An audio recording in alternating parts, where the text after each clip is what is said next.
Today, the Senate Judiciary Committee put judicial nominees for North Carolina on the hot seat.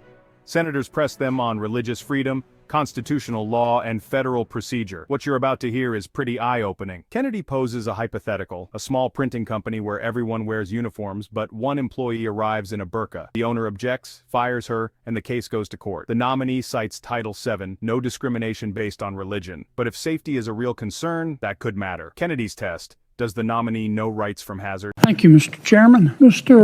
I'm sorry, I can't see that far. Bragdon, me? Who wants to volunteer? Senator, I would be happy to Let's just go start in the first. middle and we'll work to the end. Tell me, Mr. Orso, yes. thank you, Orso, I'm Senator. sorry. I really can't. I guess I need to get new glasses. Mr. Orso, let's suppose, imagine this situation. Small printing company and manufacture envelopes, stationery like that sort of thing. 20 employees, small operation. They take customer orders, go in the back, print the stuff. They wear uniforms because the owner wants to promote his company with the company logo. Employee shows up one day in uniform, but she's wearing a burqa. And the owner says, you can't wear a burqa here. And the employee says, yes, I can. And the owner says, you're fired.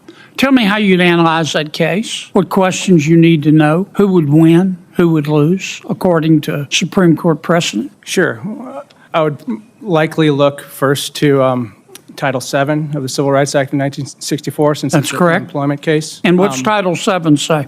It says that a person cannot be discriminated against in employment on the basis of race, color, national origin, religion, Right. gender. And then I would apply the facts of that case, pursuant to What facts would you have to know? I'd have to know if the wearing of that burqa was indicative of any potential religious, sincerely held religious belief, and then if so, would analyze it from there. What if the employer said, my customers won't like it? Is that a justification? I don't believe that would be sufficient justification to discriminate against someone based on religious belief. I think you'd have to take into account whether the employer is providing any type of accommodation that allows for that person to. What if to the work there. small business owner said, it's dangerous? The employee might get the burqa caught in the manufacturing apparatus. I think I would have to look at the case law if there's anything similar on that, but my instinct is that, in terms of protecting the safety of employees is a valid concern of an employer. Okay, fair enough. Kennedy asks a nominee about supplemental jurisdiction. The silence is deafening. One nominee admits it's not in his criminal law background. Another falters. A magistrate judge finally explains, supplemental jurisdiction lets federal courts hear related state claims. Kennedy's point, federal judges must know the basics. David, I really Bragdon. can't see. I need to do It's something. Mr. Bragdon. David Bragdon. Bragdon, thank you. Mr. Bragdon, tell me about supplemental jurisdiction. Supplemental jurisdiction, I am having trouble remembering that term because it does not come up in criminal practice very much, but I believe It's it's going to come up in jurisdiction- federal district court Absolutely. every other Thursday. And I will certainly carefully research any issue that were to come before me if I'm It used to be confirmed. called pendant jurisdiction. Does that help? But I think it's jurisdiction that builds on jurisdiction. I'm thinking it builds on jurisdiction of another party who's already properly before the court. But I don't specifically remember Senator Kennedy. Okay. Do you know? Senator, I would say that is my understanding as well, and I don't have too much to add in my years as an AUSA. I haven't been working on that recently. Who knows the answer? Let's turn your This is microphone for me, Judge Rodriguez, and so I am a sitting U.S. Magistrate Judge right now, so I think that I'll step in for the panel. There was a recent Supreme Court case on this, so supplemental jurisdiction is when the court would have original jurisdiction over some sort of federal question, but then there is a state question, and so that's where the court can exercise its discretion over supplemental jurisdiction. A lot of times where that comes up is if something gets, the court could get divested of its jurisdiction if a plaintiff dismissed everything, all of the federal claims. And so it goes back to a jurisdiction issue, and that's what you would be normally looking at. Okay. Kennedy shifts to constitutional law, asking how the Constitution is amended. One nominee correctly points to Article 5. Kennedy then discusses injunctions, explaining a preliminary injunction needs proof of irreparable harm and a likelihood of success. A permanent injunction, though, comes after the case is decided based on actual success on the merits. Kennedy sums it up. For a preliminary injunction, will they win? For a permanent one, did they win? Let me go back to Mr. Rousseau. How do you amend the Constitution?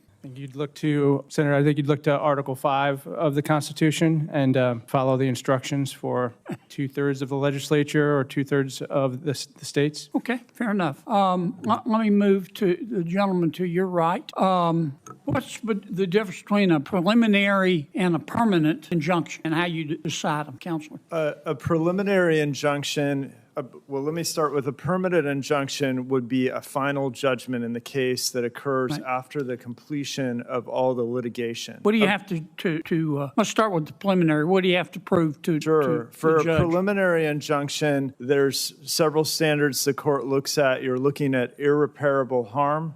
You're looking at the likelihood of success in the merits in the ultimate case as it goes through court. You're looking at balancing the equities of the parties. So those are some of the factors the court considers and whether to grant that. And it's essentially, the idea is, can you keep things in place while the litigation is pending? What factors do you look at for a permanent injunction? Well, the permanent injunction would depend on the relevant law or action that's being considered. Yeah, but what factors do you look at for a permanent injunction? So for a permanent injunction, You I look at think the same that factors, don't you? I think that, in my mind, a permanent injunction depends on the underlying statute or relief that you're taking, and it can vary based on the kind of case. Well, in a that's preliminary pending. injunction, you're asking, is the plaintiff or the movement likely to succeed on the merits? And In so- a permanent injunction, you're asking, has the party succeeded on the merits? Correct. My only point is what the merits are is going to vary based on the kind of case. Fair enough. Counselor, tell me about class actions. What are they and what are the elements of you have to prove?